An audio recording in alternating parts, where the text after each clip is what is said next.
Thank you all. Welcome. I hope that tells you a little bit about why I'm here, but there are many other good reasons to be a placemaker than health equity. Let me introduce Ethan Kent from PlacemakingX, and he can tell you a little bit more about what that last piece I was talking about. Hi, Ethan. Hey, Scott. Yeah, thanks. Wow. Thanks for sharing all that. It's really helpful and beautiful. That video makes such a great case. We need that. It's something, if there's a version of it we can share publicly, let us know it, when that makes sense. I'll send it later tonight. I'd be happy to share it. Okay.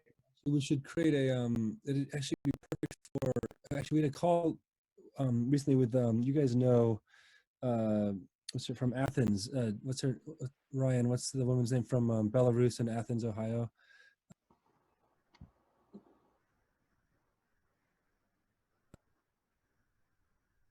Where's Ryan?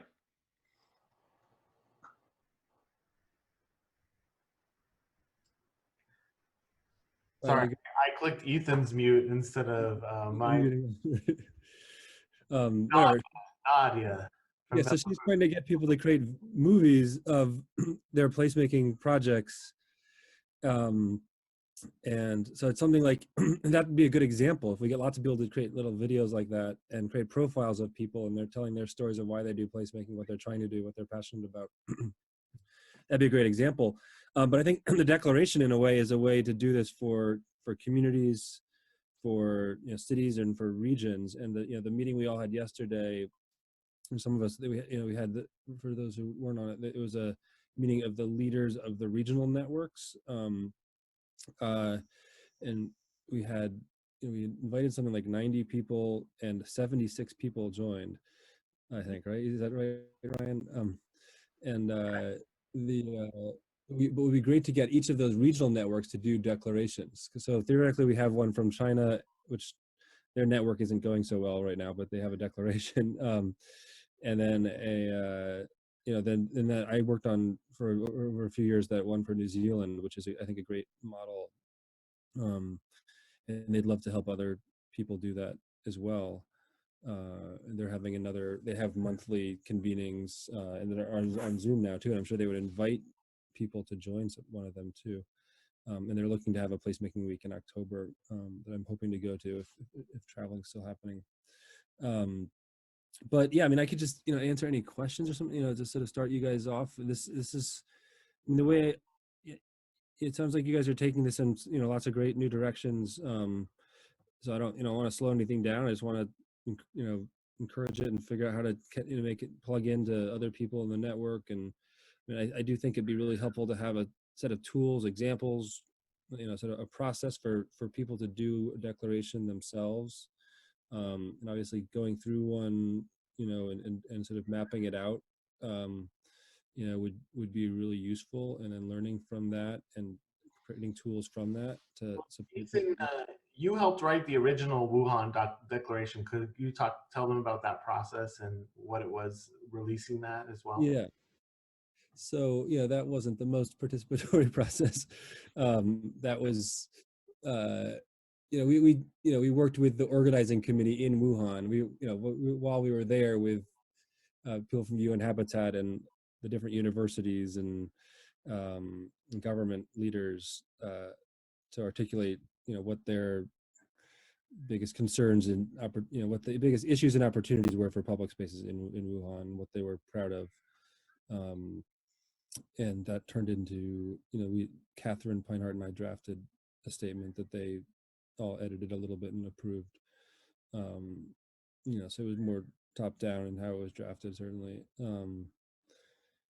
But yeah, again, I think it's inspiring that it's the first sort of statement of placemaking that we've gotten from a big government and from and from the UN Habitat. It's a good definition of placemaking. And then of course the story that it came from Wuhan and from China, where you wouldn't expect it, is can be used as an inspiring story for other communities. And I have been reaching out actually to Wuhan even a couple of times in this week. Someone asked me to draft some questions that they would send to senior people there. So hopefully we'll get some answers about how public spaces are there, how the declaration is being used, or how it could be used for benefit. You know, I also asked how the broader placemaking community could support Wuhan, and you know, and then how, of course, we, you know, what is it that we need to learn from Wuhan's, you know, resilience and recovery now. They've just opened up. They've stopped the like yesterday or the day before they ended their quarantine restrictions. So yes, so that's a good process. And then the New Zealand one, you know, is a little more recent too. So that you know, that's a much more participatory, much more grassroots, you know, and really it was led by a Maori woman that sort of facilitated the meetings and actually, yeah, it was done in an extraordinarily participatory sort of workshop style, different teams coming together, you know, workshopping the language. And you know, after like a 2.5 day sort of retreat, it was very, you know, everyone, you know, learning all about Maori culture and sitting on the ground and being very spiritual about the whole process and everything. So those are the two very different models that came out of two very different communities, but both equally powerful and beautiful, I think. So we, you know, we do have to realize that these processes have to come with, you know, whatever strengths exist in a community, and they'll be inspiring because of those strengths and assets. So as we design a process and tools, we have to allow it to start with, I think, you know, help communities start with wherever they're at, and imagine these different end users, you know, or these users, whether they're community activists or city government leaders or developers, or that is, I think, the beauty and the challenge for the placemaking movement is it's very diverse. It's all demographics, ages, disciplines, cultures, and we often start with one group of those, and we always challenge them to say who's not invited, who else needs to be included in it. So it should be the same for a declaration. You know, how do we make sure it's not culturally, demographically defined too narrowly in any case? So the process, again, is key for inviting new people in to help shape that declaration. You know, that said, we obviously celebrate wherever it's coming from and the identities of the people that are helping to lead it. So hopefully we create something that suits our community context, all of the local participants, and certainly that's the Maori outcome, the grassroots outcome, and we honor the differences. And I think I heard your reports back from Wuhan that they honor the differences too. There's no way to design a community toolkit where you hire consultants, fly them to another country, and have them write something in collaboration with the government. It's a good thing. It's a great thing that it was done, but it's not. It's a great thing to compare and contrast to, and most especially, the origins are amazing. Yeah. That you got to a communist country that doesn't normally hold a whole lot of openness for these types of things, and the declaration is very broad and inclusive and talks about equity and inclusion in many ways. So I was super impressed with the context of its creation, no matter how it got brewed. It's an incredible outpouring of love from that country, and I thought that if the COVID could go viral, why not this? So I'll leave.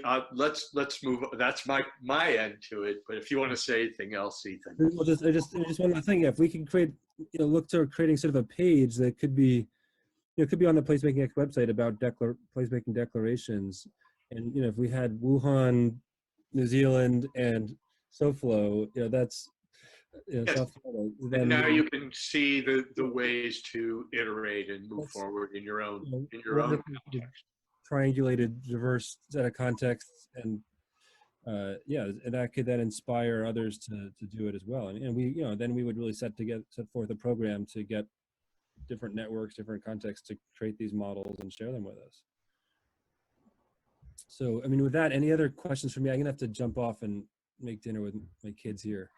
But any other questions or any ways I can help with this? And yes, I mean, include me, however you need me going forward. This is important.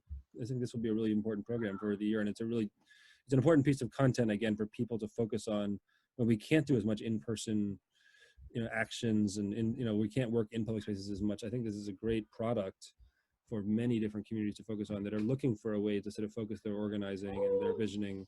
And then of course, public spaces will change, and whether we like it or not, very drastically out of this. We need intention. A declaration is a great way to create intention to really, as we come out of this, to shape our public spaces very differently, to reclaim street space, to totally change our patterns, to slow down our communities, to travel less. But we need a process to develop that shared intention to direct, drastically, radically redirect the ways we participate in our communities. And again, so I think this could be totally transformative for so many contexts. And it really, and people are looking for a way to organize and structure their visioning process, and this really could be it. So I'll leave you there, but feel free to Thanks, Ethan. Thanks, Ethan. Thank you. text me, call me for anything. My connection's kind of weak right now too, so